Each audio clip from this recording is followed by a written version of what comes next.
Son las 7:30 de la tarde, una hora menos en las Islas Canarias. Bienvenidos a la redacción abierta aquí en el Toro Televisión, donde ya estamos dispuestos para informar, para opinar, para enmarcarles los asuntos de actualidad que nos afectan, directa o indirectamente, a la sociedad española. Eso lo queremos hacer con dos principios que nos autoimponemos, la valentía y el rigor. Sin ellos no hay periodismo, eso está clarísimo para nosotros. Y también es absolutamente necesario un ambiente general de libertades, porque aquí no somos una telepedro y no viene gente con un argumentario a leérselo, no. Queremos gente que venga a explicar lo que opina lealmente, honestamente de las cosas que pasan y que ustedes pues apoyen su opinión sobre las cosas, sobre ese concierto de opiniones. Habrá algunas que no les interesarán lo más mínimo, bien, y habrá otras que sí. Bueno, pues eso es lo que queremos, servir a ese interés que compartimos de formar una opinión correcta sobre lo que nos pasa y sobre las cosas que tenemos alrededor. Hoy es el caso del fiscal general, el que está entre bambalinas de toda la actualidad política de este país. Luego hablaremos de él. Empezamos en el recorrido internacional porque se filtró ayer, hoy se ha dado a conocer ya oficialmente porque se lo han transferido al gobierno de Ucrania, al gobierno de Zelensky, el documento de paz de 28 puntos elaborado por el equipo de Donald Trump y presentado ya a Ucrania. Según el documento filtrado, el sistema de paz que impone Donald Trump obligaría a Kiev a ceder territorio adicional, a limitar su ejército, a renunciar para siempre a ser miembro de la OTAN. Bueno, es el texto que han redactado el enviado especial de Donald Trump, que se llama Steve Witkoff, con aportaciones tanto del secretario de Estado Marco Rubio como de Jared Kushner. Y bueno, los rusos parece que están de acuerdo con ese plan, no así los ucranianos. ¿Qué ha hecho Trump? Pues a los ucranianos les da un ultimátum. El jueves tienen que decir si sí o si no. Y para Zelensky, ¿qué dice Zelensky? Pues Zelensky dice que, hombre, que tienen que elegir entre perder a Estados Unidos como aliado o perder su dignidad. Y están dándole vueltas al tema, siendo que las cosas para Trump ya saben cómo son. Blanco y negro, y yo te impongo esta paz y si no la aceptas, pues me tienes en contra. No como enemigo, a lo mejor al principio, pero sí como el decidido apoyo a una paz duradera en Ucrania.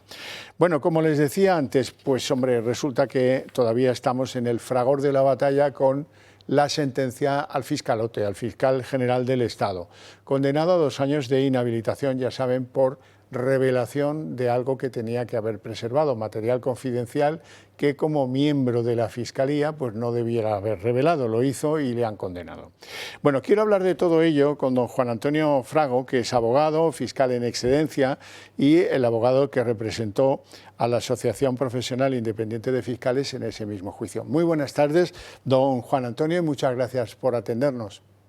Muy buenas tardes. Lo primero que le voy a preguntar, ¿está tan dividida la Fiscalía como parece después de la condena? No, yo creo que realmente la inmensa mayoría de los fiscales apoyan la sentencia y, en definitiva, el resultado, a la espera, obviamente, de ver la redacción definitiva de dicha sentencia del Tribunal Supremo. Hay que tener en cuenta que la Unión Progresista de Fiscales realmente no llega a 200 fiscales y en una plantilla de 2.800. Entonces, tiene la representatividad que realmente tiene. Lo que ocurre es que ha ocupado prácticamente todos los puestos de decisión dentro de la carrera fiscal en estos últimos 5 años más o menos, pero lo que es la base de la Fiscalía, desde luego, está más que conforme y respetuosa con la decisión del Tribunal Supremo. Señor Frago, ¿qué piensa usted que vaya a hacer a continuación el fiscal general del Estado? Bueno, eso casi se lo tendrían que preguntar a él. Ahora mismo, lo que tiene que ocurrir es, primero, que el Tribunal Supremo acabe de redactar la sentencia y se la notifique a todas las partes, incluyendo, por supuesto, al acusado. En segundo lugar, el acusado tiene la opción de bien instar un incidente de nulidad de actuaciones ante el propio Tribunal Supremo, que ya eso hay que señalar que nunca jamás prospera, o recurrir directamente bien en amparo ante el Tribunal Constitucional o bien solicitar el indulto ante el gobierno o finalmente aquietarse a la resolución del Tribunal Supremo y ejecutar la pena. En cuanto a la ejecución de la pena, como ustedes ya saben, el Tribunal Supremo ha decidido primero la imposición de una pena de multa, una indemnización a la víctima, al señor González Amador. Ha impuesto una pena de inhabilitación especial para el cargo de fiscal general del Estado, y hay que tener en cuenta otra consecuencia añadida, y es que los artículos 32 a 35 del reglamento de la carrera fiscal imponen la separación del servicio de todo fiscal que haya sido condenado bien por un delito doloso o intencional, para que nos entiendan claramente los oyentes, que sería el caso, y también por el mero hecho de que la condena por el delito concreto sea de inhabilitación especial, que también concurre en el caso. Con lo que tendría que separársele por esos dos motivos: la condena del Tribunal Supremo propiamente dicha y las consecuencias accesorias que supone para todo fiscal la condena por cualquier delito. Igual que si le hubiera pegado a su mujer, es que sería el mismo caso. No puede haber delincuentes dentro de la Fiscalía. Es algo que creo que es lógico para todo el mundo. Absolutamente. Eso ocurrirá más bien en el corto plazo, cuando se notifique la sentencia, esa salida de la carrera fiscal del actual fiscal general del Estado. Y respecto del indulto, el indulto yo creo que no es una buena jugada para Álvaro García Ortiz, en la medida que hace falta que esté de acuerdo el tribunal juzgador, que además, en ese sentido, la decisión que tomase el tribunal juzgador, en este caso el Supremo, sería vinculante, ¿no? Si me permite solo un matiz, don Xavier, vamos a ver, el indulto tal y como está regulado en España puede ser total o parcial. El total sería de todas las penas, que en este caso serían tanto de la multa como de la inhabilitación, y eso solo puede darse en el caso de que haya un consentimiento expreso tanto del tribunal sentenciador, cosa que es dudoso que vaya a ocurrir, como del Consejo de Estado. Tendrían que informar favorablemente los dos organismos. Si no, la otra opción es pedir única y exclusivamente el indulto de una de las penas, que en este caso lo lógico sería pedir el indulto de la inhabilitación especial para el cargo de fiscal general del Estado, que el gobierno podría acabar acogiendo. Es un problema que tenemos en este concreto caso, no solventado hasta ahora, y también por el motivo que siempre estoy contando: es que tenemos un teléfono móvil que no ha devuelto el acusado, y en el que ahí debe de tener todos los elementos por los que el gobierno y bastante prensa está muy interesado en protegerle a ultranza, como creo que todos estamos viendo. ¿A usted le ha sorprendido la reacción de parte de la clase política, de los que son afines, leales o parte del gobierno de Pedro Sánchez? Yo creo que casi he respondido con lo anterior, es decir, hay un teléfono móvil en el que hay muchísima información que no fue encontrado por la Guardia Civil, porque la orden de registro se hizo única y exclusivamente en el despacho profesional y no en la vivienda, que es donde materialmente cometería el delito, porque a esas horas, 9:30 en adelante de la noche, lo presumible es que estuviera en su casa y no en el despacho profesional. Ha habido una respuesta por la clase política, llamémosla, si me permite, de izquierdas, de protección total, pero además desaforada de un acusado, Sí. cuando eso jamás se ha visto en nuestro país. Yo creo que es el primer caso en el que, bueno, ha podido haber alguna expresión puntual de apoyo a un acusado, pero no lo que estamos viendo en este concretísimo caso. El incidente de nulidad es un trámite necesario, pero es un trámite que tiene un final y un recorrido bastante corto. Sin embargo, recurrir en amparo al Constitucional, eso ya es otra cosa. Damos por hecho, usted lo ha visto en primera persona, que en el Supremo han sido pues, extremadamente delicados en eso de no conculcar derechos en este caso, del acusado Álvaro García Ortiz, ¿no? Así es. De hecho, a mí una cosa que me pareció sumamente sorprendente es ver cómo la Fiscalía y la Abogacía del Estado planteaban al comienzo del juicio decenas de causas de nulidad de actuaciones que al final a uno le lleva a preguntarse, bueno, ¿cómo puede ser que dos instituciones que al final son administraciones están poniendo en tela de juicio el que las entradas domiciliarias, la interceptación de las comunicaciones, tanto de los teléfonos móviles como del correo electrónico, hechas ni más ni menos que por el Tribunal Supremo, se duda de la legalidad de la práctica? No están yendo a discutir si los elementos de inferencia son correctos o no. Es decir, es básicamente tildar al Tribunal Supremo, en este caso al señor Hurtado, que fue el magistrado instructor, de prácticamente incompetente, porque yo no he visto nunca jamás que la Fiscalía plantee tal cantidad de causas de nulidad de actuaciones y obviamente esto se lo planteé en mi informe final al tribunal. ¿Cuántas veces han visto ustedes que el fiscal haya apoyado una sola causa de nulidad que plantea una defensa que acude en recurso ante ustedes? Eso es que no lo hacen nunca y, sin embargo, parecía que absolutamente todo estaba mal hecho. La instrucción yo creo que ha sido sumamente pulcra por parte del magistrado instructor, y luego en sala se le ha permitido prácticamente todo a la defensa, precisamente para que no hubiera ningún tipo de atisbo de nulidad que pudiera suponer la repetición del juicio. Cambiando un poco el tono, señor Frago, ¿quién está bien colocado dentro de la esfera del actual fiscal general para sucederle? ¿Qué se dice en la carrera fiscal? Bueno, lo que se diga dentro de la carrera fiscal da igual, porque al final la decisión es del gobierno. El gobierno es el que propone al fiscal general del Estado. Habría un interregno, por así decirlo, en el que la teniente fiscal del Tribunal Supremo, que es la fiscal que intervino en el juicio, para que ustedes me entiendan, sería la que, de conformidad con el artículo 4 del reglamento de la carrera fiscal, sería la que le sustituiría hasta que el gobierno nombrase a otro fiscal general. Sí. Pero, en definitiva, puede ser un fiscal, puede ser un magistrado, puede ser, en definitiva, cualquier jurista que pueda acreditar 15 años de solvencia jurídica en el ejercicio de sus funciones. Bueno, pues esperaremos a leer la sentencia, lo primero, que es la obligación de todos los que queramos tener opinión sobre esa sentencia y sus fundamentos, ¿no? Que a veces, pues algunos, hoy hemos visto declaraciones muy sorprendentes. Me estoy mordiendo la lengua, decía alguien del gobierno. Poca cautela la que están teniendo, tratándose de una sentencia que termina en 5 votos condenatorios contra 2 absolutorios. Ese es el resultado en términos futbolísticos muy claro y en términos jurídicos también muy claro, ¿no?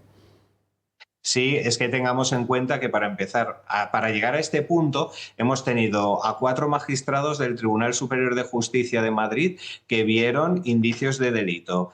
Una sala de admisión que la conformaban 5 magistrados del Tribunal Supremo que han estado dentro de la actual sala de enjuiciamiento. Un magistrado instructor y otros 3 que han ido resolviendo todos los recursos durante la instrucción, con la salvedad de que dejaron fuera en el último momento a la fiscal jefe provincial de Madrid.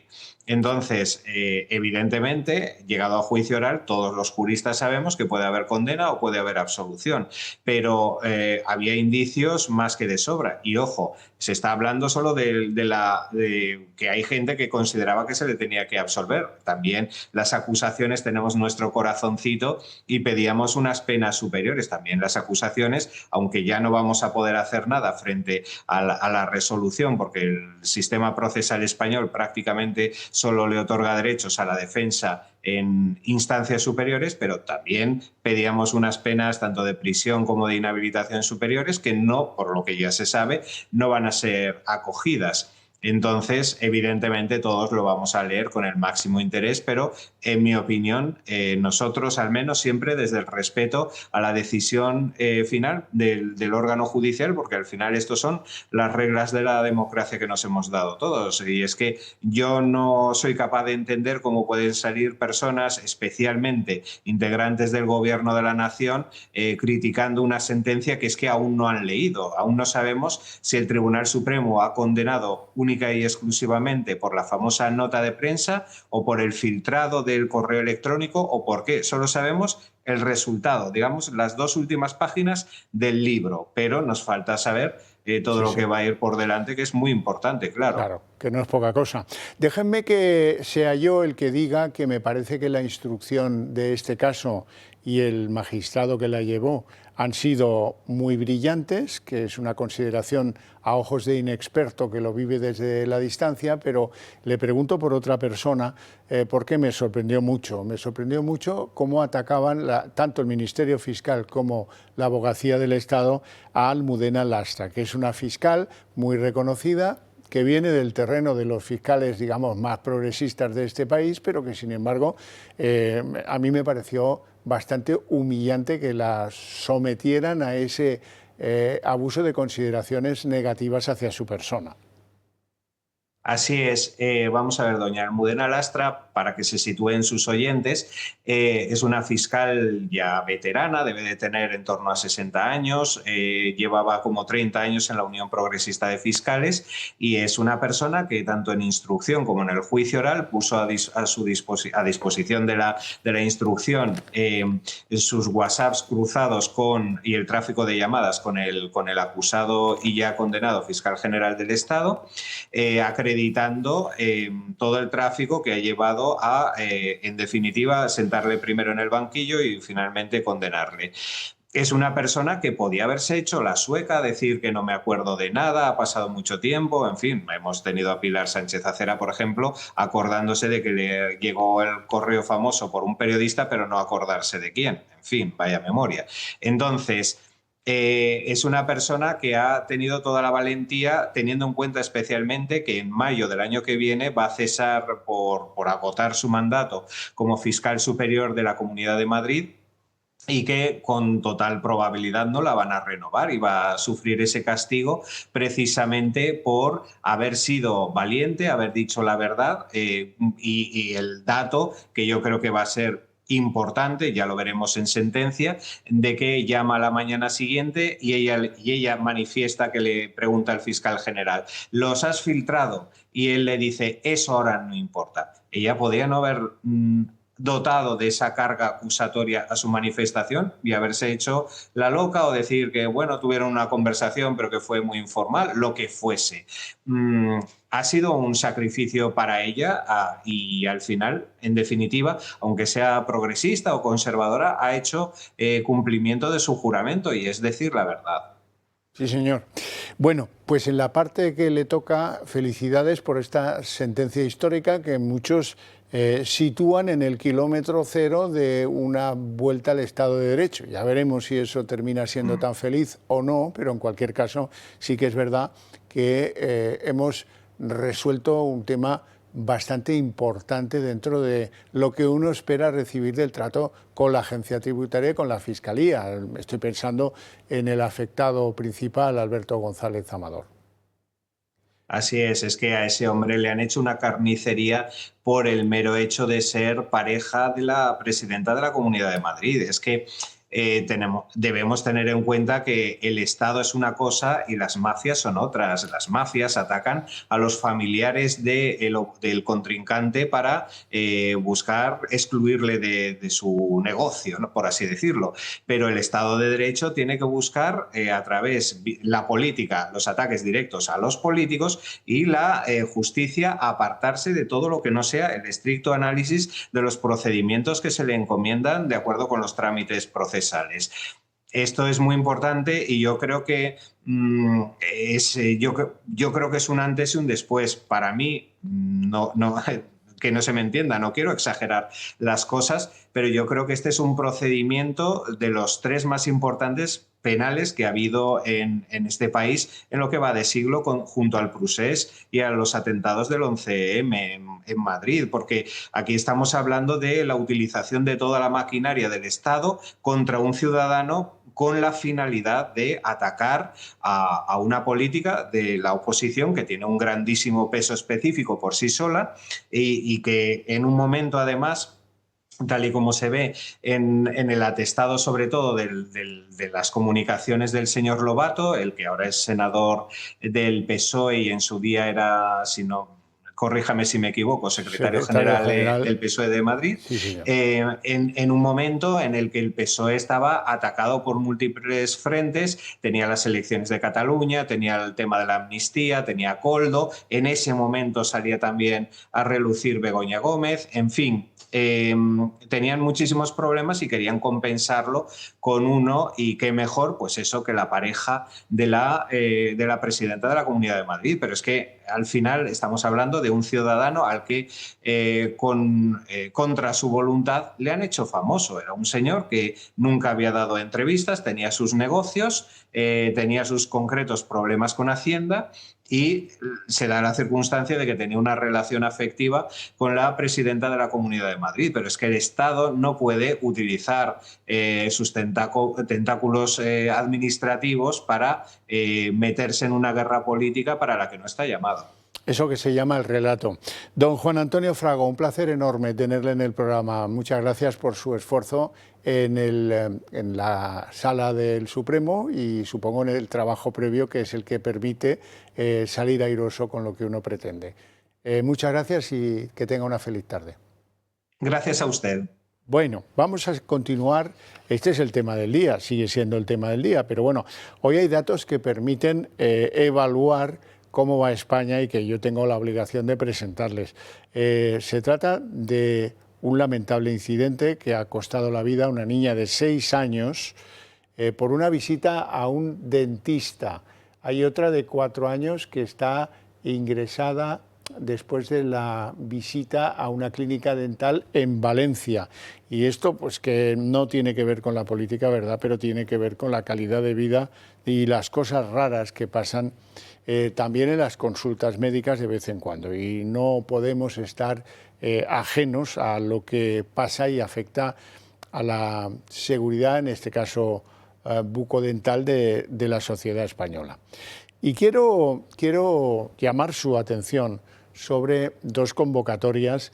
Yo me quejo amargamente, ya lo saben, lo he dicho varias veces, desde la condena del fiscal general a que los españoles nos sacan poco a la calle y que los españoles tendríamos que estar exigiendo la dimisión de Sánchez, porque detrás del fiscal ya sabemos quién está, ya sabemos a quién beneficia ese relato que pretendía con malas artes imponer el fiscal general sobre consideraciones menores como la ley. Bien, pero el responsable, como digo, es Pedro Sánchez. Por eso a mí me gusta que nos saquen a la calle, y cuando nos sacan a la calle a protestar sobre cosas, nosotros tenemos como periodistas el papel clave de divulgarlas, y ustedes, si lo tienen a bien, de participar en esas demostraciones de lo que nos parece mal.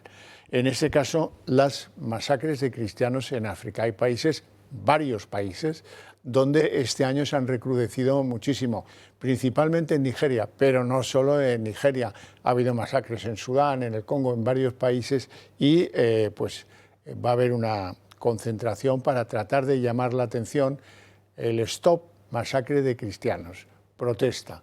Bueno, pues eso es muy importante porque tenemos que demostrar que estamos en contra de eso, y sobre todo que queremos que eso escale posiciones en las preocupaciones de los que manejan los grandes países del mundo, y el nuestro es uno de ellos. Por lo tanto, tenemos que ser reactivos ante esta catástrofe en la que se han masacrado poblaciones enteras por el hecho de ser cristianos. Ya no hablo de quema de iglesias o de maltrato pues por esa definición religiosa libre de algunos ciudadanos, de muchos ciudadanos en estos países de África donde se han producido estas masacres. Y hay otra convocatoria social prevista para este fin de semana, una marcha el sábado, mañana, a las 5 de la tarde, una marcha que termina en el Ayuntamiento de Madrid. Ha habido varias personas, es el caso de Luis, por ejemplo, que me han mandado sus quejas sobre lo que plantean, una queja global contra el alcalde de Madrid, José Luis Martínez Almeida, le llaman mentiroso, y manifestación contra la zona de bajas emisiones. Sepan que hay unos 200.000 titulares de vehículos en Madrid que ahora, el 1 de enero, van a ver cómo hasta ahora los que tienen vehículos que no acreditan la placa, el distintivo con la letra que permite circular cuando hay un problema de emisiones, bueno, pues hasta ahora se libraban de ello los que eran personas empadronadas en el municipio de Madrid. El 1 de enero deja de ser así. El 1 de enero, pues simplemente los que tengan un coche que no tenga esa distinción, esa plaquita, ese adhesivo, pues van a tener que decidir achatarrar sus coches, son 200.000, y o venderlos a otros municipios menos exigentes donde puedan tener un interés esos vehículos, venderlos pues a bajo precio, imagino.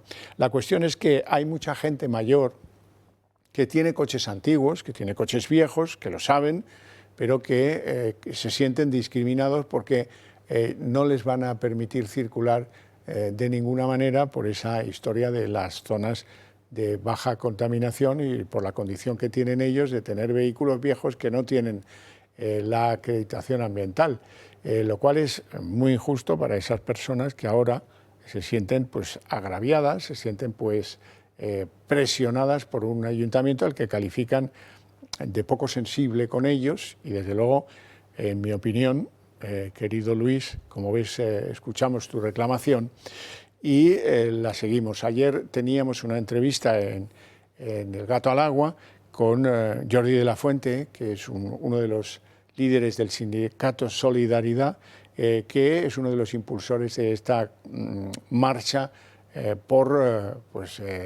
o contra las zonas de bajas emisiones decretada por el gobierno del Ayuntamiento de Madrid. Vamos a escuchar algo de lo que dijo Jordi de la Fuente. Vale decir que no solamente se celebra en Madrid esta manifestación, sino que hay varias ciudades en España que se va a dar esta circunstancia, ¿no? Una caravana de coches en protesta por la zona de bajas emisiones, que en la mayoría de sitios va a empezar el día 1 de enero a implantarse de una forma cruenta, vamos a hacerlo así, no cruel, dura.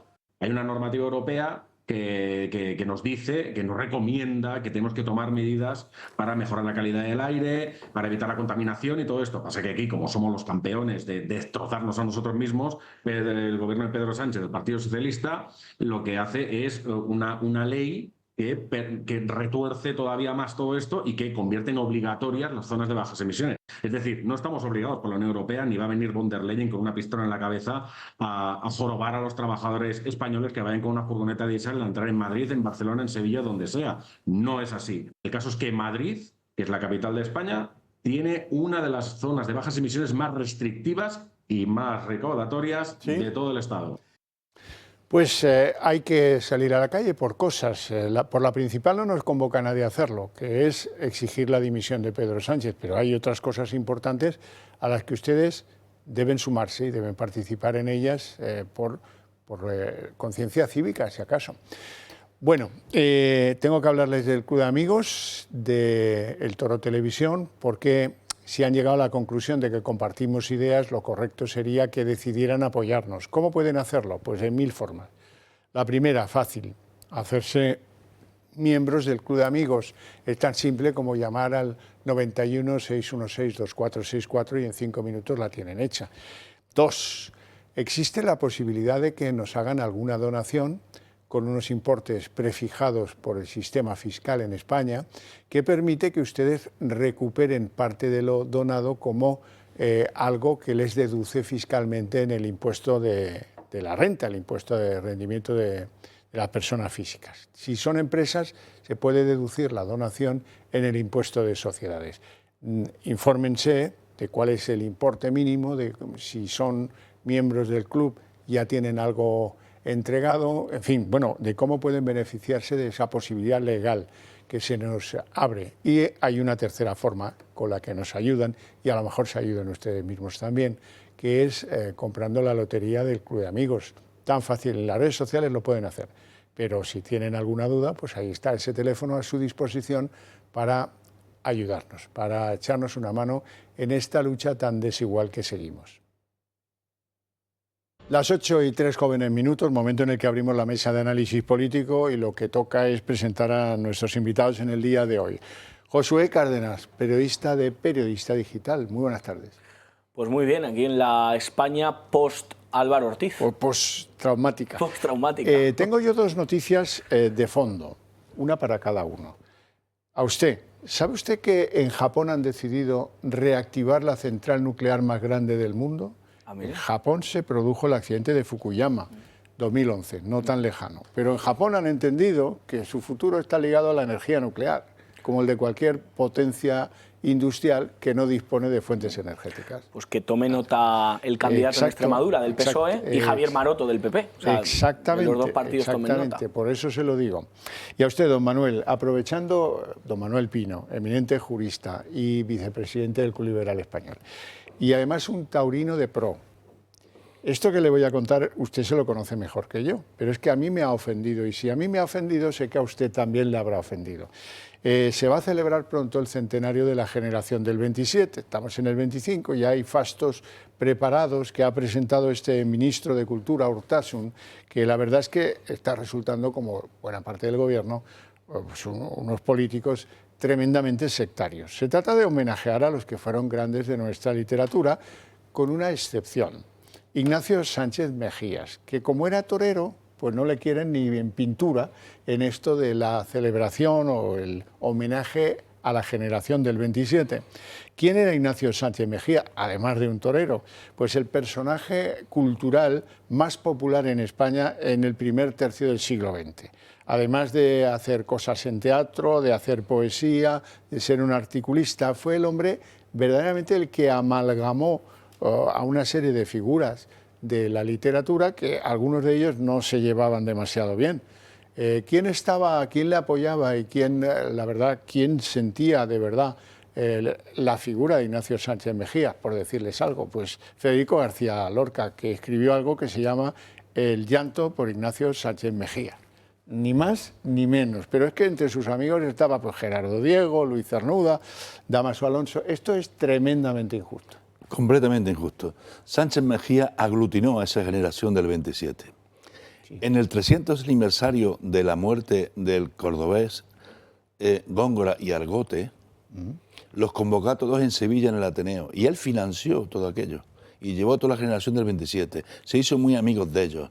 Es una persona que escribió obras de teatro que presentó en Madrid, una persona que estaba muy metida en los ambientes intelectuales y muy amigo de Federico y de todo esto. Por eso que tú dices lo hace cuando él, en su faceta taurina, muy valiente, con mucho valor, porque destacó mucho por el valor que tenía, toreaba sentado en los estribos, de rodillas, ponía banderillas por los adentros, era una figura indiscutible de aquel momento.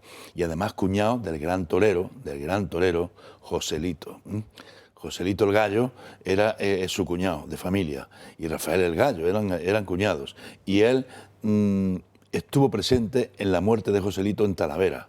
En Talavera de la Reina, que muere Joselito, la gran figura del toreo, estaba él en el cartel, ese día Sánchez Mejía. Y luego tuvo la desgracia de morir en Manzanares, sí, en Manzanares, donde tiene un museo. Tiene un museo en Manzanares dedicado a Sánchez Mejía. Pero estuvo muy presente en su polifacética actividad, en todo el mundo cultural y en todo el mundo de la inteligencia que discurría en aquel momento por España, esa generación llamada el 27. Y lo que no puede ser es que un ministro de la cultura no lo tenga presente, y un ministro de la cultura, porque el odio que tiene a la tauromaquia, lo excluya de una cosa en la que debe de estar presente, que lea lo que le dedicó Federico cuando él muere en Manzanares, sí. Que es una obra, indiscutible. Magnífica. Bueno, vamos a los temas más habituales en el programa, como es el seguimiento de la actividad política. Hoy concentrada en un acto, los 50 años de la reinstauración de la monarquía en España. Ha dicho el rey Felipe VI que la transición no fue fácil y que cada paso vino precedido de pactos y de concesiones. Tú lo conoces bien esto, don Manuel. Es verdad, hoy han impuesto el toisón de oro a la madre del rey, a doña Sofía, han impuesto el toisón de oro a Felipe González y a los que quedan vivos, padres de la Constitución, a Herrero de Miñón y a Miguel Roca. Bueno, bien, había un ausente, el rey emérito, y otro ausente, presidente del Gobierno, que es impresentable que no esté en un acto de estas características. Mañana hay una comida ya en otro tono, ¿verdad?, en la que sí estará presente el rey emérito, pero la exclusión ha sido también bastante comentada y bastante clamorosa. Pino. Respecto al 50 aniversario, la parte política del rey emérito tiene un valor indiscutible en la historia de España, y el que la niegue no es un buen hombre. El poder estaba todo en Franco, y a él le habían hecho la ley de sucesión a la jefatura del Estado.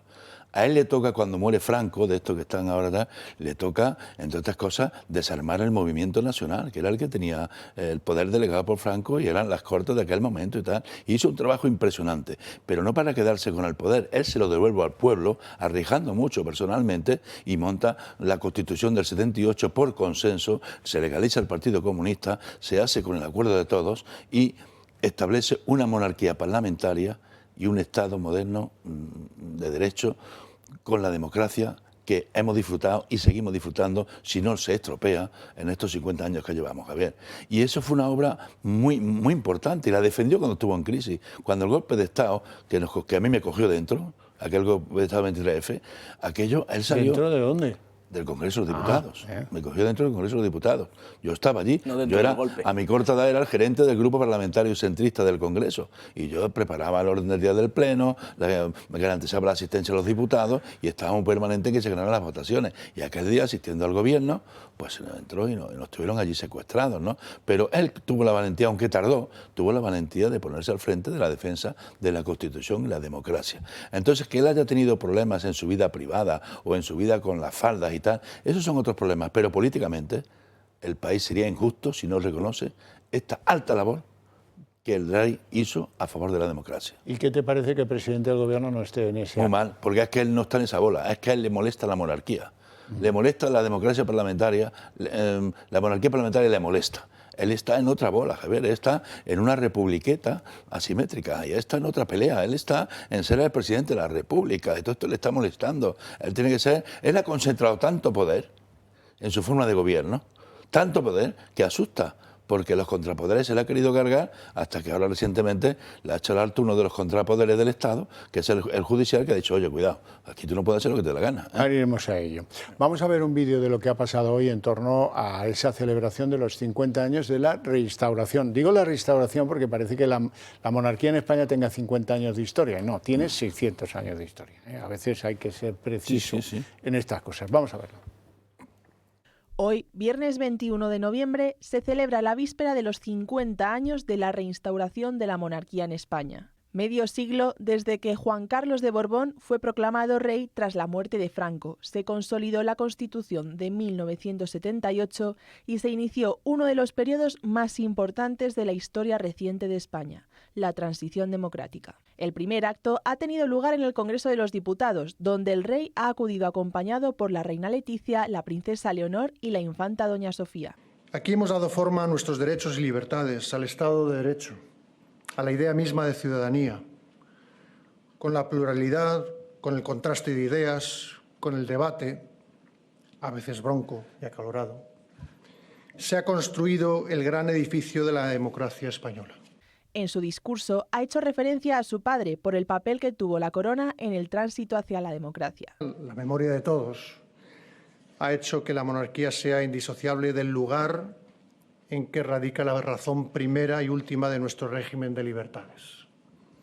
Porque fue en este Congreso donde, mañana hará medio siglo, tuvo lugar la proclamación del rey Juan Carlos I. El rey emérito ha sido la gran ausencia, pese a que paradójicamente es el protagonista del acto, pues no ha sido invitado.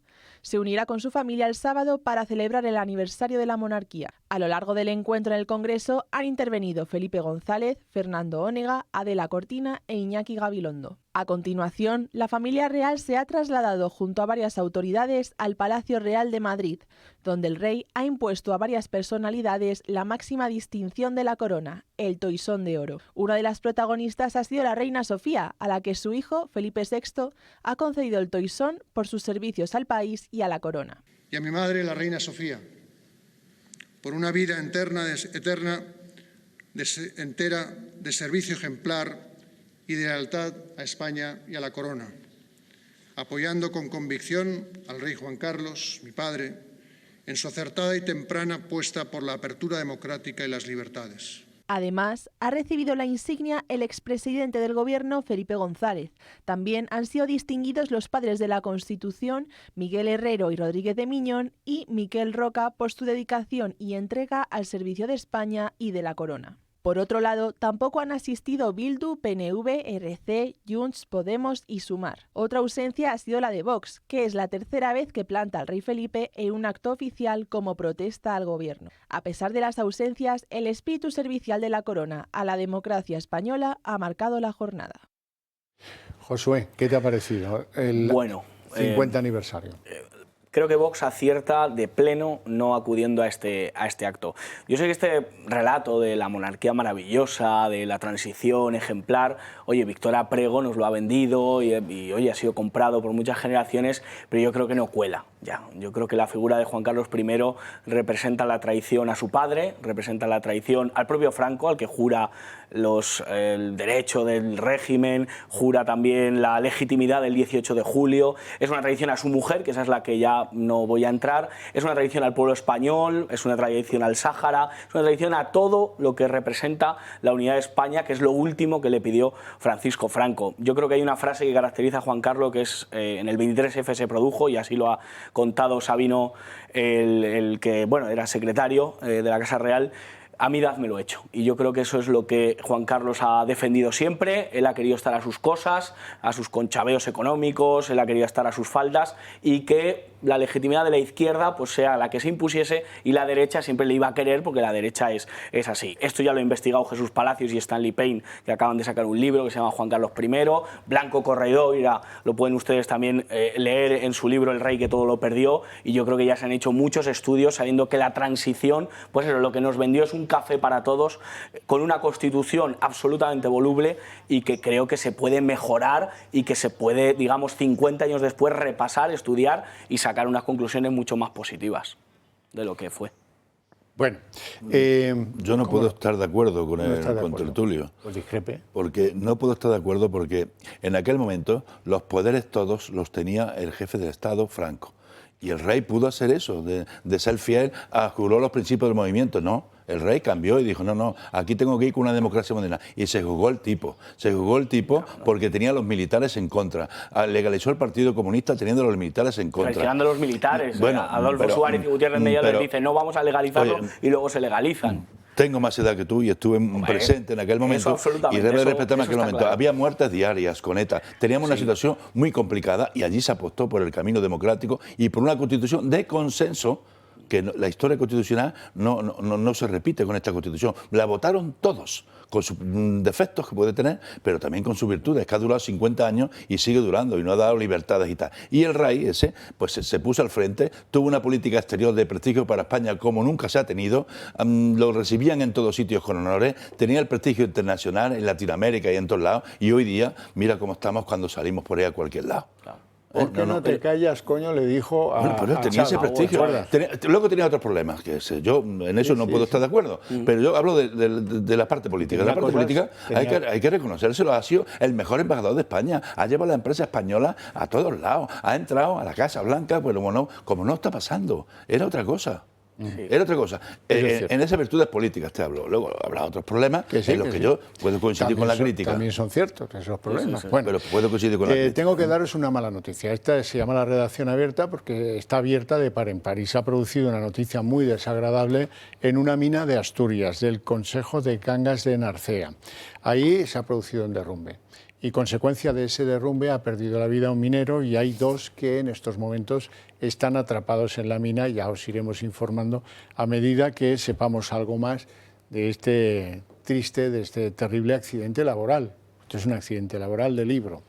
Bueno, seguimos con nuestro relato. Hoy ha habido algo muy significativo que tenéis que saber, y es que ha habido una manifestación en Paiporta contra Pedro Sánchez. La gente le pide la dimisión al galgo de Paiporta y esto es algo que hay que ver.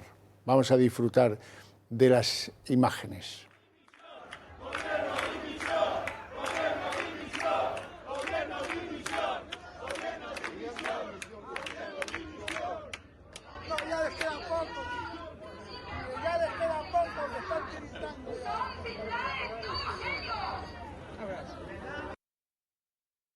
Como veis, había mucha gente, como veis, no cuela el relato, y como veis, hay mucha gente que quiere que se diriman responsabilidades en el Gobierno central por lo que pasó en el Barranco del Pollo y por lo que pasó en Paiporta y en todos esos municipios que fueron castigados por la Dana, y cuando necesitaban de la primera autoridad política de España, resulta que la primera autoridad política de España paró a las fuerzas de seguridad, al ejército y a todo el mundo, no decretó el estado de alarma, en fin, todo lo que sabéis que hizo que en un momento dado alguien perdiera los nervios cuando puso un pie en la zona afectada, concretamente en el municipio de Paiporta. Por eso le llaman el galgo de Paiporta. Me parece que están claras las imágenes. No, absolutamente. A ver si, claro, el relato que se ha vendido mediáticamente es que solo son víctimas los de Compromís. O sea, solo son víctimas aquellos que han clamado contra Mazón, que Mazón ya se han depurado sus responsabilidades, ya ha dimitido, ya lo han conseguido. Aquellos que querían acabar con Mazón, lo que pasa es que van más allá y lo que quieren realmente es un cambio político en Valencia, y es lo que han estado demostrando. Sus ansias son las de derrocar al Partido Popular y con el apoyo de Vox en Valencia. Pero estas personas hay que escucharlas, evidentemente. Es que las responsabilidades del Gobierno central no podemos mirar para otro lado con ellas. O sea, que Teresa Rivera se esté llevando 425.000 euros en la Comisión Europea y que en el PSOE ha sido elevado a los altares de esa comisión, me parece una falta de respeto a todos los valencianos que hoy están clamando con toda la razón del mundo. No ha puesto un pie en Valencia. Ninguno, o sea, ni por postureo se ha manchado las botas. La izquierda, que ha trabajado muy bien esto, ha dejado el relato en que la culpa es de Masó, porque con una señorita muy atractiva se fue a comer para ofrecerle la televisión y se alargó la comida. Y eso es una frivolidad y una injusticia, porque la escalera de responsabilidades la quieren dejar ahí y lo han conseguido, pero no han subido para arriba, Javier. Insisto, no subieron para arriba a la Confederación Hidrográfica, que dependía de esta señora Rivera. No han dicho nada sobre la EMET, que también dependía de ella, que tenía que haber avisado. No ha habido medidas preventivas, no se han profundizado en por qué no se hicieron las obras que estaban en su día proyectadas y presupuestadas para evitar esta tragedia. Que si hoy vuelve a suceder,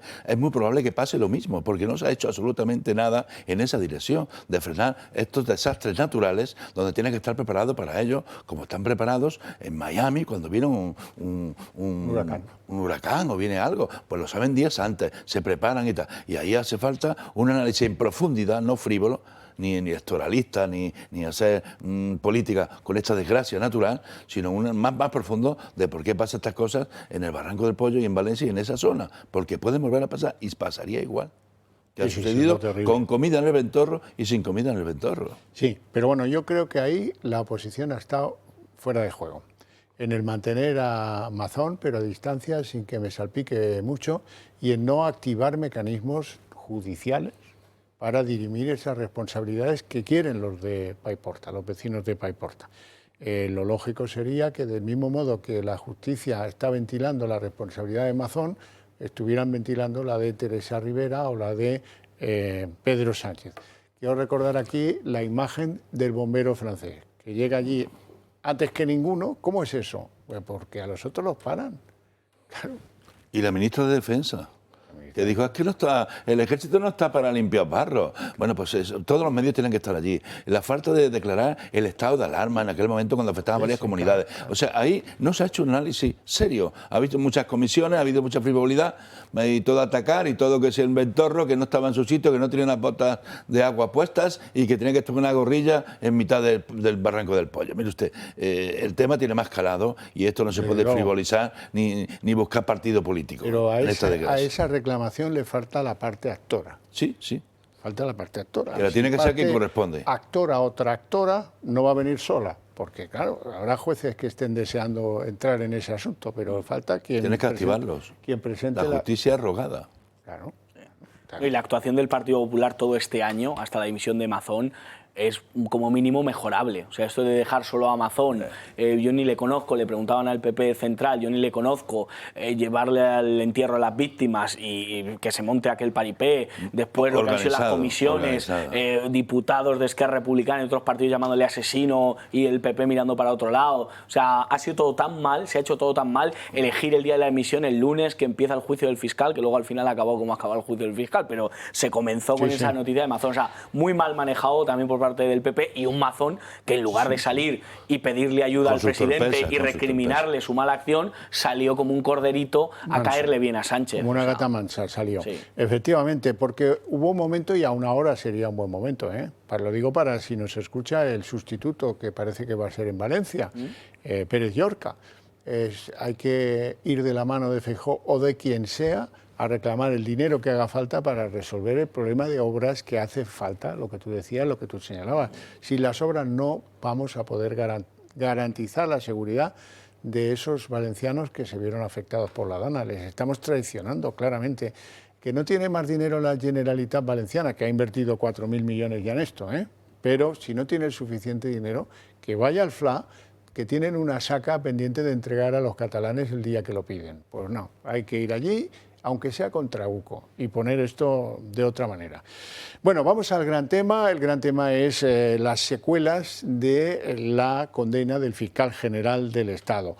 Algunos matices de lo que se ha producido o lo que se produjo en el Tribunal Supremo que explican cosas, lo vamos a escuchar ahora, como por ejemplo, pues que ¿por qué se precipitó la publicación del fallo? Pues porque temían que filtrara el fallo alguna de las magistradas que luego formularon un voto de disconformidad, un alegato que leeremos en su día cuando nos publiquen la sentencia, un alegato de absolución del fiscal general. Esa fue la causa de por qué se produjo esto tan... No es la primera vez que pasa, pero es muy inusual que te anuncien el fallo sin poder leer la sentencia. Eso es lo que lo explica. 7 días desde el visto para sentencia han sido suficientes para que el tribunal que juzgó al fiscal general del Estado le haya condenado como autor de un delito de revelación de secretos. Se trata de un hecho histórico. Álvaro García Ortiz se ha convertido en el primer jefe del Ministerio Público condenado por un delito penal. El fallo, a la espera de la sentencia, le condena a 2 años de inhabilitación, 7.200 euros de multa y el pago de una indemnización de 10.000 euros a Alberto González Amador. Este fallo, acordado por la amplia mayoría del tribunal, se ha adelantado ante el riesgo de una posible filtración de las 2 magistradas que no estaban de acuerdo. Susana Polo, la ponente inicial, se ha negado a firmar la condena de Álvaro García Ortiz y ha anunciado votos particulares para oponerse a la mayoría. A ella se ha unido también la progresista Ana Ferrer, para quien el fiscal general tenía que ser absuelto. El resto de magistrados, 5 en total, sí eran favorables a la condena. Serían Andrés Martínez Arrieta, presidente y ahora también ponente, Manuel Marchena, Antonio del Moral, Juan Ramón Verdugo y Carmen Lamela. ¿Qué pasará a partir de ahora? Tan pronto como la sentencia sea notificada a las partes, a partir de aproximadamente 2 semanas, García Ortiz será apartado de su cargo como fiscal general. Tendrá 20 días para presentar un incidente de nulidad ante el Supremo, un recurso que rara vez prospera, y después podrá recurrir en amparo ante el Tribunal Constitucional. Rara vez es poco, no prospera nunca un recurso de nulidad. Esa es la pura verdad, en la historia de la jurisprudencia española.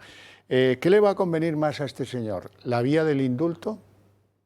Pues no, porque para que se formule el indulto tiene que pasar por el tribunal juzgador, tiene que hacer un informe el tribunal juzgador favorable, el Consejo de Estado otro, y además el informe del tribunal juzgador es vinculante, con lo cual lo del indulto yo no lo movería si fuera Álvaro García Ortiz.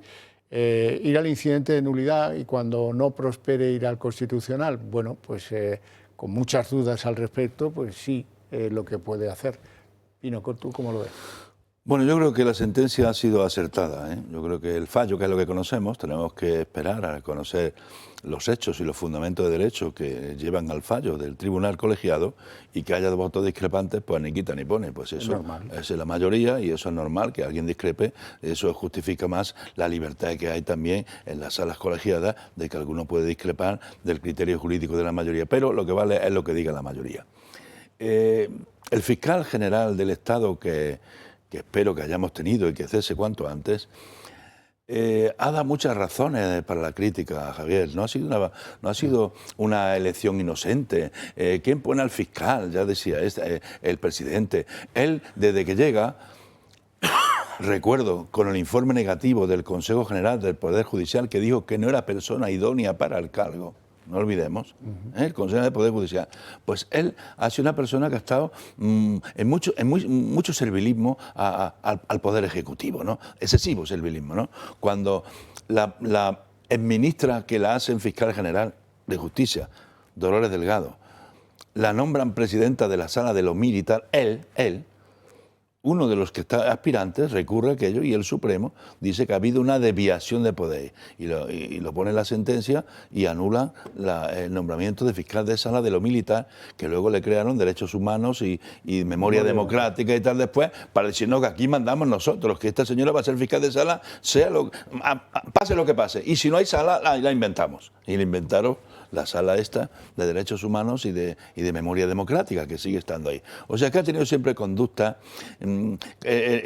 Todo lo que ha pasado con esto de la vulneración del secreto profesional, todo lo que borrar los indicios, de borrar los teléfonos, todos los indicios de sacar de un partido de fútbol a otro fiscal para que le informe de lo que le hace falta, todo eso de hay que ganar el relato, todo eso es hacer política por alguien que le ha indicado que la haga.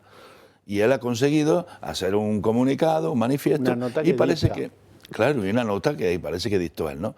Y luego las declaraciones del fiscal, el jefe de Madrid, que han sido muy contundentes también. Bueno, pues han llegado a la conclusión de que ahí se han cometido un delito y de revelación de secretos. Yo, que está muy cerca en el Colegio de Abogados, estoy siguiendo todo este tema, el Colegio de Abogados fue el primero que le puso la querella. Digo, aquí se ha afectado el derecho de defensa. Usted aquí no puede un secreto profesional ponerlo en la plaza pública para debilitar, para que le llamen ya delincuente confeso, porque cometió delito y tal, y para destrozar la defensa y debilitarla, porque el posible acuerdo que había lo destrozó con la publicación de esto, con la Fiscalía. Aquello ya le limitó el derecho de defensa claramente, porque si estaba consiguiendo un acuerdo con la Fiscalía que se deduce de aquellos mails con la defensa letrada, lo reventó. Sí, claro, la publicación de esto. Entonces, oye, pues no vale todo. Aunque pueda, en la vida, no vale todo. Sí, el fallo del tribunal tenía que salir el 20N por aquello de la maldición de Franco, que al PSOE le tenía que devolver de alguna manera. O sea, es que es justicia poética absoluta que el 20 de noviembre no se le va a olvidar en la vida a Álvaro Ortiz. Pero bromas aparte, a mí me pilló en la redacción y pusimos en Periodista Digital enseguida Televisión Española a ver qué decían, ¿no? Sobre, y aquí, bueno, la cara era como mínimo de susto, ¿no? Y hablaban de golpismo judicial, lo han seguido repitiendo, como ha hecho varios ministros del gobierno y varios socios del gobierno. Hablaban de verdad jurídica y verdad, o sea, unos conceptos de verdad, unos enjuagues tremendos. Hay que informar a los españoles que este es el Tribunal Supremo que ha dictado sentencia sobre el caso Gürtel en el año 2020, sobre el Prusés en 2020, sobre los papeles de Bárcenas y la Caja B del PP en 2024, sobre los casos con prisión permanente revisable en 2024 y 2025, sobre los SERE de Andalucía. O sea, que ha habido casos que han afectado al PP y al PSOE y este Tribunal Supremo ha dictado sentencia. Basta ya de creer que hay unos fachas con toga que están deseando condenar al Partido Socialista. Lo ha dicho el señor Pino. Hay pruebas más que suficientes como para determinar que este señor no se comportó sujeto a su labor, que es la de fiscal general del Estado. A sus obligaciones, efectivamente. Exacto. Por lo tanto, creo que se les está acabando el relato y creo que ya las palabras de Pachi López son más una rabieta, una pataleta de niño pequeño que de representante público. Pero a Pedro le temo cuando le pasan esas cosas, porque suele ser de una ferocidad que aplasta. Vamos a hacer una pausa de publicidad y luego vamos a ver las reacciones que se han producido hoy a la sentencia. Ya son 2 los cuerpos rescatados sin vida en la mina de Vega de Rengos, en el concejo de Cangas de Narcea, tras ese hundimiento de la explotación minera del que les hablábamos antes. Bueno, vamos con las reacciones, las prometidas reacciones a la condena del fiscal general. En primer lugar, Ayuso, la protagonista indirecta de esa condena. No sabemos qué escenario está preparando ahora Pedro Sánchez, pero nos tememos algo desquiciado de aquí a próximas fechas. Es un modus operandi. Apelamos a la cordura de los españoles, la que parece que no asiste a su presidente. Los políticos estamos de ida y vuelta, pero las instituciones, la imagen de España ante el mundo, la convivencia de los españoles, eso es lo que queda. Comunicado también bastante duro del ICAM, del Colegio de Abogados de Madrid, que ahora van a ver en sus imágenes y que viene a reflejar pues la satisfacción por la condena, que viene a reivindicar lo que ellos planteaban, que no se puede hacer la abogacía correctamente si los poderes no te respetan. Y eso significa pues el secreto de comunicaciones de lo que los letrados de un contribuyente lleven a la administración.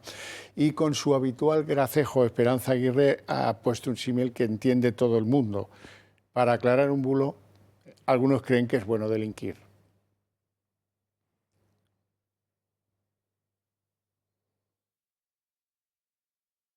Respeto a las decisiones judiciales y más de los jueces del Supremo. Pero vamos, si me pregunta usted mi opinión, pues pienso que el fiscal pensó que para aclarar un bulo era bueno delinquir revelando el secreto de un particular. Y entonces, pues eso a mí me parece muy mal, la verdad. No deja de ser un buen resumen. Abascal también ha terciado en la postsentencia. Y el responsable de que el fiscal general del Estado, que depende de él, esté condenado en estos momentos, sigue en su puesto. Y yo creo que eso es lo que tenemos que denunciar con toda claridad. Yo creo que el Gobierno hace mucho tiempo, junto con todos sus socios, que son los enemigos de la unidad de España, los enemigos de la democracia española, los enemigos de las instituciones, están en una campaña de acoso y derribo contra la justicia, contra el Tribunal Supremo, y creo que eso es precisamente de lo que hoy hay que hablar. Y desde el fondo de la aquelarre viene hoy una declaración de Ione Belarra que os va a poner los pelos de punta.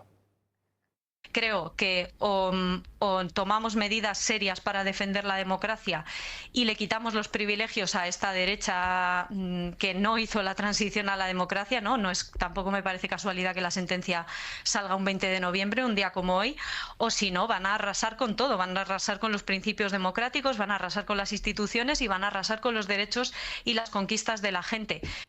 Y no se olviden, hay que arrasar con los tontos. Los tontos hay que excluirlos del sistema político porque esto nos causa una profunda desviación de lo que debe ser el correcto funcionamiento de la política. El comentario de Belarra ni bien eso se sostiene. Eso, ni la comentamos. Mejor no comentarla o no vamos a más propaganda. Eso es impresentable. Todo lo que ha dicho es que no... Todo, completamente, estoy de acuerdo. No tiene comentario. Bueno. Lo que sí te voy a comentar es que parece mentira el espectáculo que hemos dado en el Supremo con el abogado del Estado defendiendo al fiscal. Sí, sí. Con la fiscal dependiente de él haciendo la defensa del fiscal. El Estado contra el Estado. Eso es una cosa... acusando a la UCO. Acusando a la UCO, acusando a todo el mundo. Eso no tiene una presentación ni ética, ni estética, ni política. Tienen que haber dado un paso atrás. He dicho, oye, búscate un abogado particular, esto es un tema que es de un delito, pero ¿cómo va a estar aquí el Estado metiéndonos contra el propio Estado? Pues así lo hemos visto televisado. Afortunadamente ha salido medio bien y vamos a ver si en los próximos pasos no hay una provocación de Ha salido Sánchez, suficiente y bien, suficiente. Sí, sí, pero cuidado porque el provocador Sánchez, pues ¿no queréis caldo? Doble taza. Eso sí. Josué. Sí, vamos, en un contexto en el que un secretario de organización ha salido de la cárcel con su mujer conocida en todos los Corte Inglés, pues aparece esta sentencia que, ya le digo, a la izquierda le ha puesto tan nerviosa, pero ¿dónde quedan esas expresiones que son sanísimas de decir, oiga, mire, pues respetamos las decisiones judiciales de un Tribunal Supremo que, como antes decía, ha juzgado una serie de casos de corrupción que han afectado a unos y a otros, y ¿por qué es tanto pedir en nuestra España ese respeto institucional y dejar ese... Luego hablan de esa terminología del choque, de la confrontación, de la provocación, de la crispación. Pero ¿quién está crispando aquí? Lo de Ione Belarra, ¿qué es? ¿Un villancico? ¿Es un madrigal? ¿Es una cosa para dormir a los niños? ¿Es una nana? No, hombre, es las peores expresiones que se pueden utilizar en la España que queremos, vamos, en una España pacífica. Y además contribuyen al frentismo que han provocando desde que llegó Zapatero. Todo esto es el frentismo y hoy el RAI, en el 50 aniversario, ha hecho un discurso sobre la concordia y la convivencia pacífica que está muy razonable en eso. Y esto se quiere acabar desde la izquierda. La izquierda es activista del frentismo, de los buenos y los malos. Y si le va mal, pues fachas, tal, lo ponen a parir. Y claro, esto es un paso más. Todo ese discurso de la izquierda es en la dinámica que estamos en el frentismo, sin tener una convivencia pacífica, de respeto al contrario, no considerarlo como un enemigo a eliminar, sino de respeto al contrario, aunque piense diferente. En la 1, parece que estoy viendo todo el día la 1, pero bueno, es que lo que me toca. Sí, me empieza a preocupar. Silvia Ichaurrondo y Tellado, que ha sido bochornoso. O sea, la actuación periodística de Ichaurrondo preguntándole por un senador del PP que en el 2018 no sé qué había dicho y venga a dar vueltas para no declarar y condenar lo evidente. Eso es la Telepedro y el que la vea pues produce daños. Sí, irreversibles. Vamos a lo práctico. El Supremo ha citado a Ábalos y a Koldo para la vistilla el próximo día 27 de noviembre, que es dentro de nada. Ahí van a revisar a instancias de la Fiscalía las condiciones de dejarles en libertad con limitaciones y eso va a endurecer esas condiciones de libertad y no se me ocurre otra idea distinta teniendo en cuenta lo que piensan las acusaciones que al final pues ingresen en prisión. Koldo ya estuvo. Sí. Koldo ya estuvo. Hombre, la Fiscalía Anticorrupción, porque como todo está rogado, es la que pide una vistilla para revisar las condiciones de las medidas cautelares que se tomaron en su día, ¿no? Del pasaporte y tal y cual. Destrucción de pruebas, no, pero parece que puede ver, con los años de condena que le piden, que puede haber fuga, ¿no? Y entonces a lo mejor eso lo ponen en valor y toman otras medidas más fuertes en esa vistilla que ha sido muy precipitada y ha funcionado para el jueves próximo, ¿no? La vistilla va de las medidas cautelares, de todo esto que se le imputa, por uno de los casos, que es el de las mascarillas, que es una vergüenza. Tan solo. Con el COVID, que estuvieran pensando en robar más que en proteger a la población. Pero vamos, que a un exsecretario de organización del PSOE le pidan 24 años de cárcel, que es una cifra lo suficientemente potente como para saber que ni San Pedro le va a librar de poder entrar en prisión, que a Koldo, el Gudari, el hombre de confianza uno de los hombres más cercanos, con más fotografías con Pedro Sánchez que hemos visto, y que Aldama porque ha colaborado, pero que también le van a poder caer 7 años, a mí me parece ya un titular lo suficientemente, no sé, para que estuviera un poco más humilde la izquierda, para que estuviera un poquito más, no sé, prudente, que tuviera más paciencia, pero no, el orgullo, ese hinchazón de pecho, no sé a dónde nos va a llevar. Bueno, hoy decía Óscar Puente algo que quiero, no sé cómo interpretarlo, pero mejor lo escuchamos y lo interpretamos juntos. Dice Óscar López, he dicho Óscar Sánchez, no, Óscar López. Dice, ¿es que os creéis que nos chupamos el dedo? Pero lo que no nos pueden pedir es que nos chupemos el dedo, por favor, eso no. Por favor, que nos traten como adultos. ¿Hay gente que está utilizando la justicia para hacer política? Por supuesto que sí. Eso es así. Por cierto, tampoco es nuevo, ha pasado en muchas ocasiones. En estos 50 años de democracia no es la primera vez que vemos una sentencia injusta. No es la primera vez que vemos cómo se archivan denuncias con todas las pruebas contra dirigentes del Partido Popular y cómo se absuelve en casos donde había pruebas. No es la primera vez. Los periodistas fallan a veces, los políticos fallan, los jueces son los únicos que nunca fallan. Mira, Óscar López, el que se chupa el dedo de verdad es Marlaska y lo hace en el Congreso de los Diputados. Van a verlo.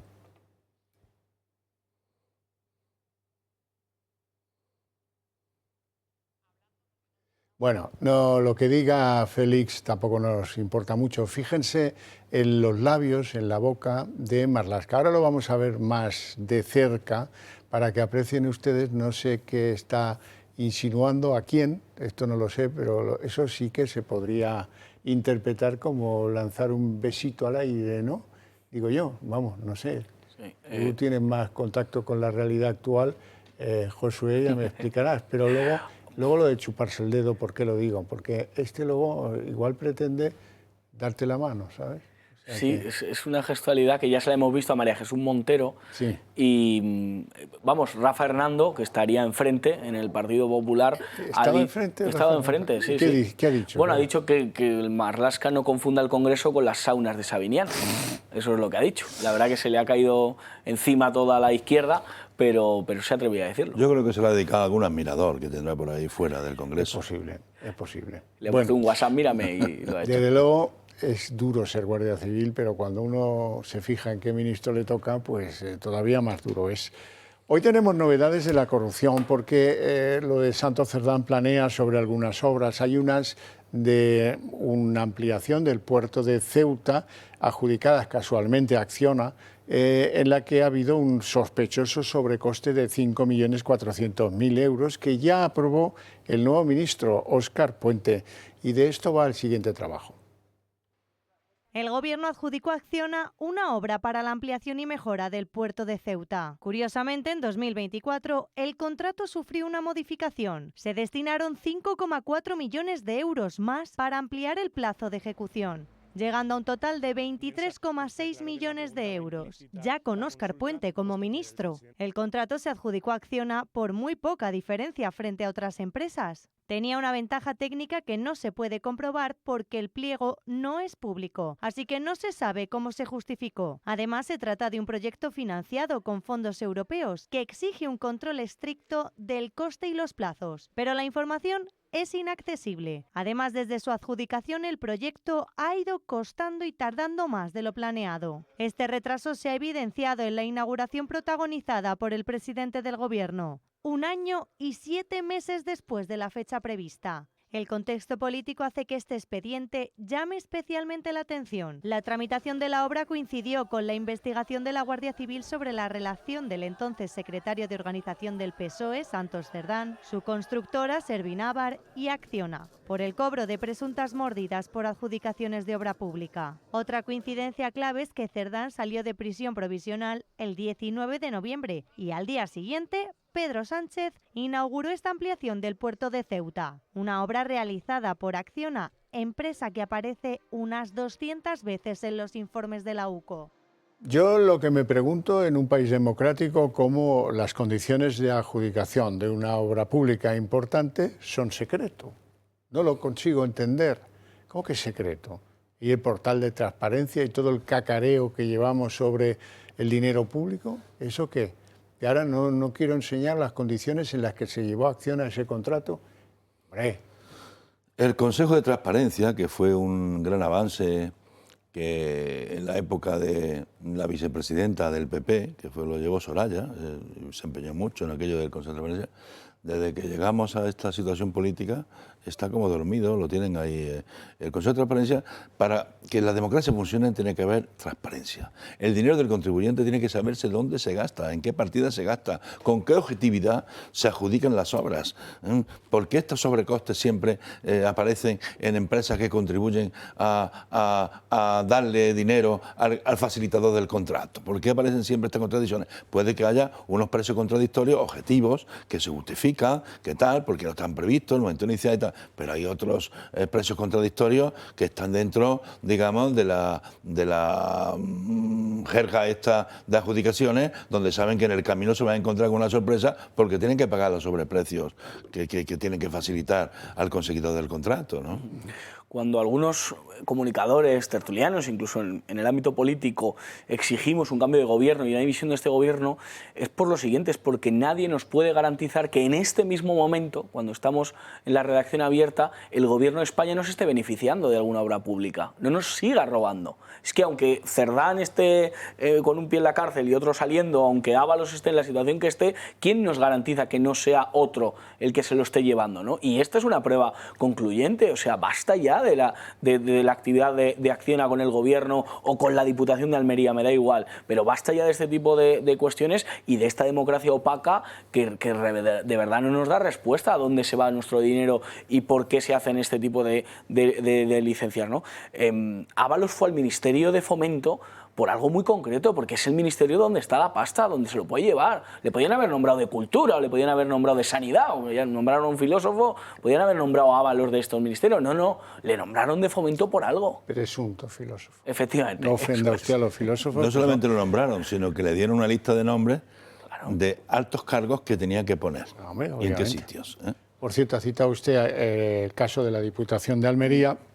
Y yo tengo que decir que hoy ha dimitido el que fue detenido el otro día, el presidente de la Diputación de Almería, como no podía ser de otra manera.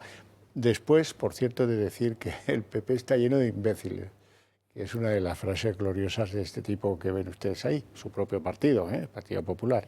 Y por terminar con la actualidad, hoy ha ido a declarar al juzgado de Catarroja, ha ido a declarar el dueño del restaurante El Ventorro, que muy a su pesar le han hecho una publicidad bestial con el caso de la comida allí el día de la Dana de Mazzoni y de la periodista Vilaplana.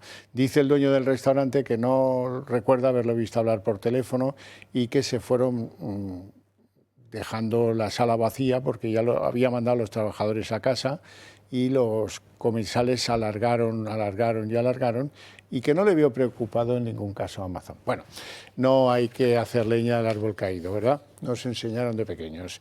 Llegamos a la hora límite del programa, hay más temas, pero no nos caben, así es que yo agradezco a mis dos invitados hoy su presencia y sus opiniones por encima de cualquier otra cosa, y a ustedes su interés y su paciencia, pero para ustedes hay premio a la vuelta de publicidad, el día en 30 minutos.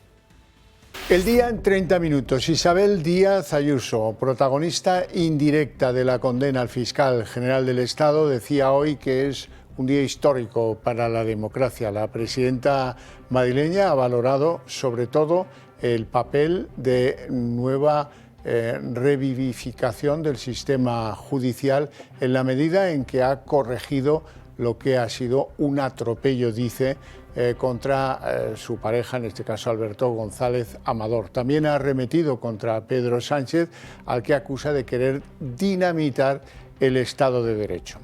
Y el Gobierno, lejos de esperar a conocerse esa sentencia, hoy ya se adelanta y asegura que ha sido una condena sin pruebas. Lo ha dicho el ministro de Transición Digital, Óscar López, el mismo que ayer aseguraba que prefería morderse la lengua.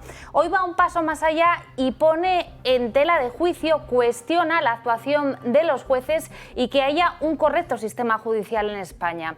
Los socios van más allá, hablan de sentencia política y de guerra sucia para tapar la corrupción de Ayuso. Hoy es el fiscal general y mañana puede ser cualquiera. El mensaje es demoledor. Yo tengo una pregunta que desde luego creo que es muy importante. Si se empieza condenando a un inocente sin pruebas, nos vamos a acabar, espero, liberando a un culpable con todas las pruebas. Estamos ante una sentencia política, sin lugar a dudas. Una sentencia que se dirige no al fiscal general del Estado, se dirige al Gobierno de coalición progresista, rompe la institucionalidad del Estado. Creo que o tomamos medidas serias para defender la democracia y le quitamos los privilegios a esta derecha que no hizo la transición a la democracia, tampoco me parece casualidad que la sentencia salga un 20 de noviembre, o si no, van a arrasar con todo. Y desde Vox hoy se alinean con Isabel Díaz Ayuso y responsabilizan en última instancia a Pedro Sánchez de esa condena al fiscal general del Estado. Su presidente, Santiago Abascal, cree que hasta que Sánchez no se siente en el banquillo no habrá una democracia plena aquí en España. Sobre los exabruptos de los socios, valorando esa sentencia, esa casi sentencia que todavía no conocemos de Álvaro García Ortiz, cree que forman parte de una tónica general de acoso y derribo que viene de lejos hacia la justicia. Y el responsable de que el fiscal general del Estado, que depende de él, esté condenado en estos momentos, sigue en su puesto. Y yo creo que eso es lo que tenemos que denunciar con toda claridad. Yo creo que el Gobierno hace mucho tiempo, junto con todos sus socios, que son los enemigos de la unidad de España, los enemigos de la democracia española, los enemigos de las instituciones, están en una campaña de acoso y derribo contra la justicia, contra el Tribunal Supremo, y creo que eso es precisamente de lo que hoy hay que hablar. La expresidenta de la Comunidad de Madrid, Esperanza Aguirre, ha asegurado hoy que lamenta muchísimo que el presidente del Gobierno, Pedro Sánchez, se escaquee y no dé la cara después de haber dictado él sentencia en lugar del Supremo en relación con García Ortiz. La expresidenta madrileña dice estar perpleja ante el hecho cierto de que algunos, como el fiscal, interpreten que para aclarar un bulo es bueno delinquir. Respeto a las decisiones judiciales y más de los jueces del Supremo. Pero vamos, si me pregunta usted mi opinión, pues pienso que el fiscal pensó que para aclarar un bulo era bueno delinquir revelando el secreto de un particular. Y entonces, pues eso a mí me parece muy mal, la verdad. Y apenas 7 días han pasado después de que quedara ese juicio visto para sentencia hasta que conociéramos ayer el fallo del que será la condena de Álvaro García Ortiz. Hoy muchos se preguntarán por qué ayer sucedió esto, es decir, por qué conocimos el fallo cuando aún quedan días para que conozcamos la sentencia. El motivo fue, hoy lo revelan algunos periódicos, adelantarse a una posible filtración del cambio en la ponencia. Esta correspondía en un principio a la magistrada progresista Susana Polo, que decidió finalmente renunciar en Arrieta, el que finalmente será el ponente, puesto que no estaba de acuerdo con esa condena y era partidaria de una absolución del fiscal. 7 días desde el visto para sentencia han sido suficientes para que el tribunal que juzgó al fiscal general del Estado le haya condenado como autor de un delito de revelación de secretos. Se trata de un hecho histórico. Álvaro García Ortiz se ha convertido en el primer jefe del Ministerio Público condenado por un delito penal. El fallo, a la espera de la sentencia, le condena a 2 años de inhabilitación, 7.200 euros de multa y el pago de una indemnización de 10.000 euros a Alberto González Amador. Este fallo, acordado por la amplia mayoría del tribunal, se ha adelantado ante el riesgo de una posible filtración de las 2 magistradas que no estaban de acuerdo. Susana Polo, la ponente inicial, se ha negado a firmar la condena de Álvaro García Ortiz y ha anunciado votos particulares para oponerse la mayoría. A ella se ha unido también la progresista Ana Ferrer, para quien el fiscal general tenía que ser absuelto. El resto de magistrados, 5 en total, sí eran favorables a la condena. Serían Andrés Martínez Arrieta, presidente y ahora también ponente, Manuel Marchena, Antonio del Moral, Juan Ramón Verdugo y Carmen Lamela. ¿Qué pasará a partir de ahora? Tan pronto como la sentencia sea notificada a las partes, a partir de aproximadamente 2 semanas, García Ortiz será apartado de su cargo como fiscal general. Tendrá 20 días para presentar un incidente de nulidad ante el Supremo, un recurso que rara vez prospera, y después podrá recurrir en amparo ante el Tribunal Constitucional.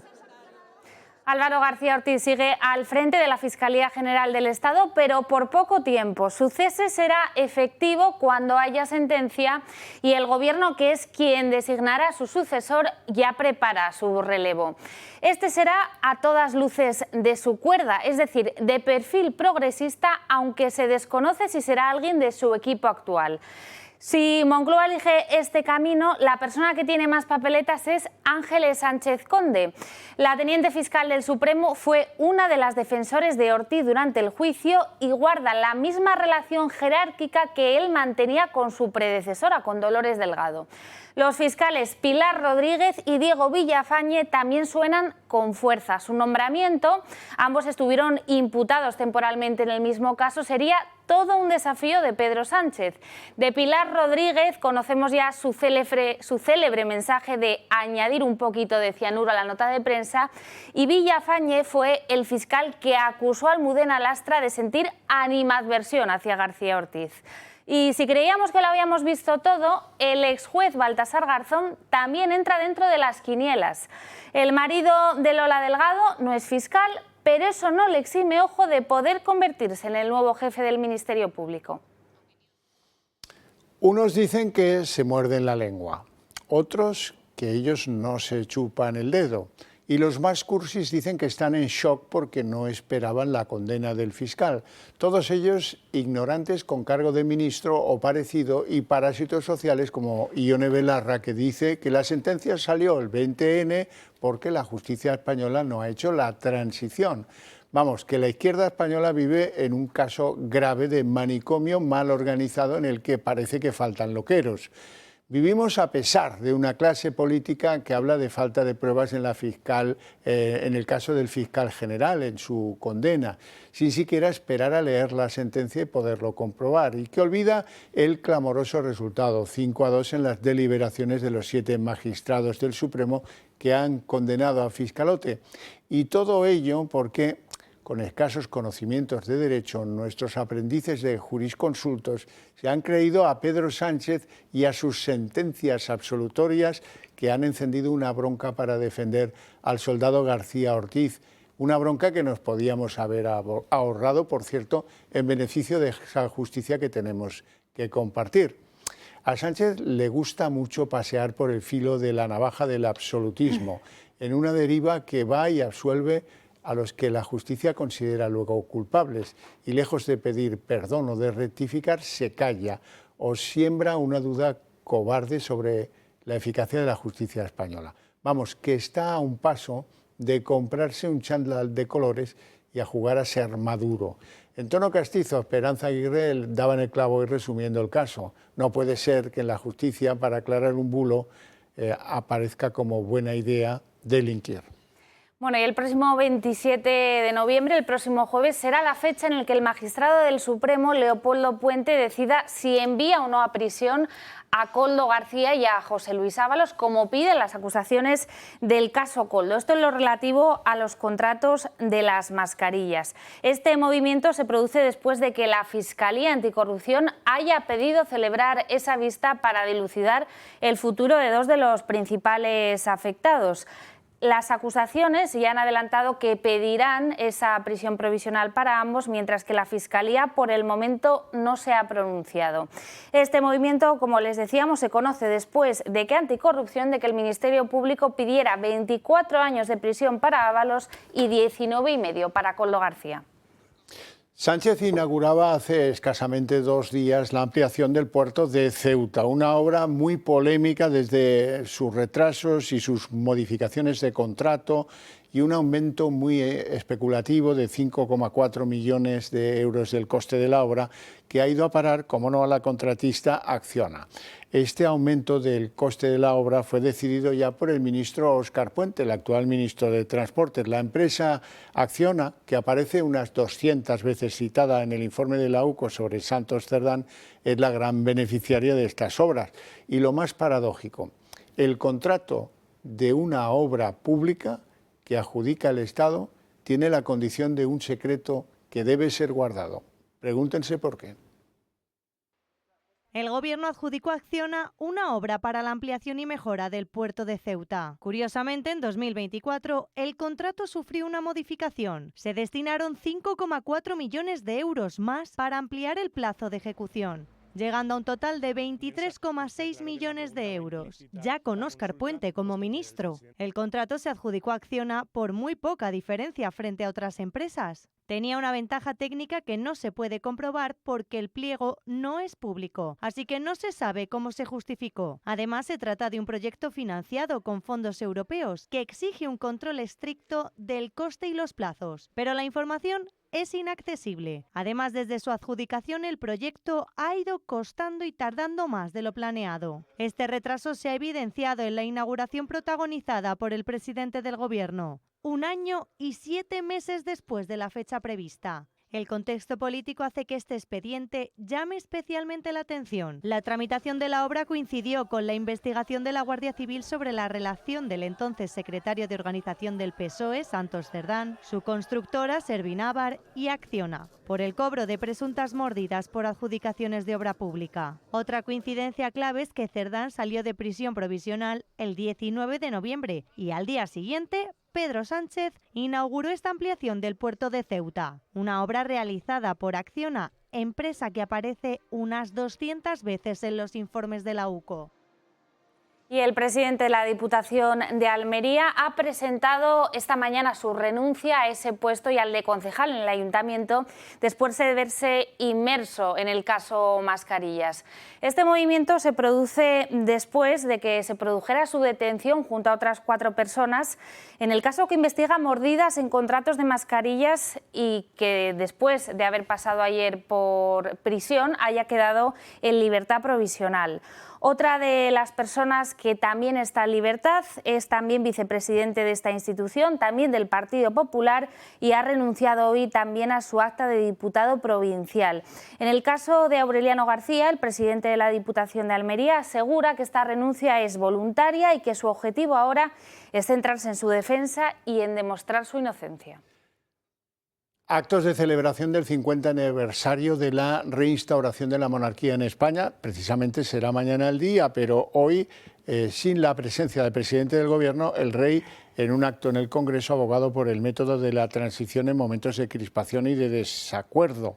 Una transición que, según el monarca, no se vio exenta de pactos y de concesiones. Con un gran ausente, el rey emérito hoy se han visto estos fastos en los que el rey imponía el toisón de oro a su madre, la reina Sofía, reconociendo su entrega a España y a la corona. Le han impuesto la misma condecoración a Felipe González y a los padres de la Constitución que siguen vivos, Miguel Roca y Miguel Herrero de Miñón. Hoy, viernes 21 de noviembre, se celebra la víspera de los 50 años de la reinstauración de la monarquía en España. Medio siglo desde que Juan Carlos de Borbón fue proclamado rey tras la muerte de Franco, se consolidó la Constitución de 1978 y se inició uno de los periodos más importantes de la historia reciente de España, la transición democrática. El primer acto ha tenido lugar en el Congreso de los Diputados, donde el rey ha acudido acompañado por la reina Leticia, la princesa Leonor y la infanta doña Sofía.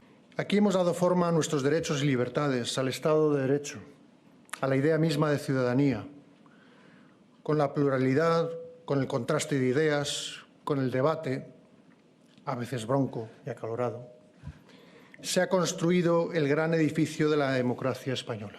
En su discurso ha hecho referencia a su padre por el papel que tuvo la corona en el tránsito hacia la democracia. La memoria de todos ha hecho que la monarquía sea indisociable del lugar en que radica la razón primera y última de nuestro régimen de libertades.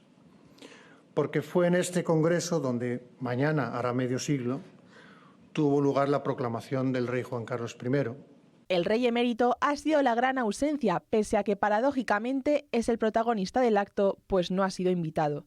Se unirá con su familia el sábado para celebrar el aniversario de la monarquía. A lo largo del encuentro en el Congreso han intervenido Felipe González, Fernando Onega, Adela Cortina e Iñaki Gabilondo. A continuación, la familia real se ha trasladado junto a varias autoridades al Palacio Real de Madrid, donde el rey ha impuesto a varias personalidades la máxima distinción de la corona, el toisón de oro. Una de las protagonistas ha sido la reina Sofía, a la que su hijo, Felipe VI, ha concedido el toisón por sus servicios al país y a la corona. Y a mi madre, la reina Sofía, por una vida entera de servicio ejemplar y de lealtad a España y a la corona, apoyando con convicción al rey Juan Carlos, mi padre, en su acertada y temprana apuesta por la apertura democrática y las libertades. Además, ha recibido la insignia el expresidente del Gobierno, Felipe González.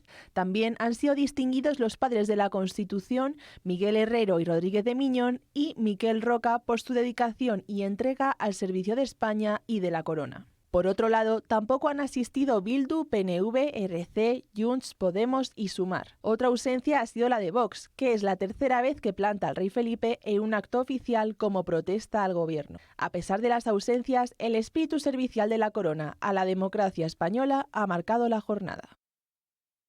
Y en la página internacional, el plan de paz de Trump para Ucrania. Son 28 puntos, hay 10 centrales.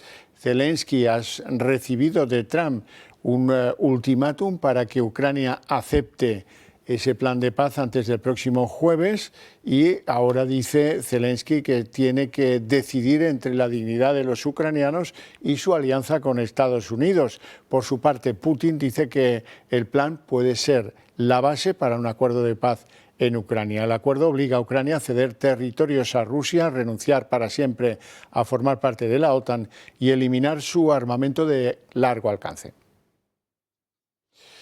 Bueno, a continuación de todo esto, vamos con la última hora que nos llega de Asturias. Desde Asturias, efectivamente, que ha vuelto a ser desgraciadamente golpeada por un nuevo accidente minero. 2 personas han terminado sin vida, otra sigue desaparecida, después del derrumbe que ha tenido lugar en la mina de Vega de Rengos, en el concejo de Cangas de Narcea. Ha ocurrido esta tarde, el derrumbe se ha registrado apenas 1,5 kilómetros de la entrada de la explotación. Hasta allí se han trasladado los servicios de emergencia y también los miembros de la Brigada de Salvamento Minero. Estamos muy pendientes del desenlace y sobre todo de esa persona que sigue en estos momentos lamentablemente desaparecida.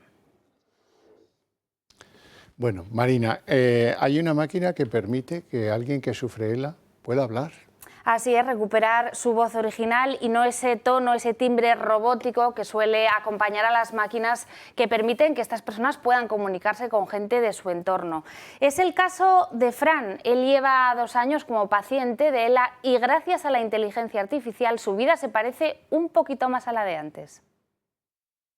Ya han transcurrido 8 años desde que me visitó la ELA, pero lo que no sabía entonces es que vino para quedarse. Se trata de un proyecto de la Universidad Politécnica de Valencia en su sede de Alcoy. La inteligencia artificial ha sido clave para devolver la voz a este paciente de ELA, que se trata de un paciente de 36 años que resulta que era antes exbombero forestal.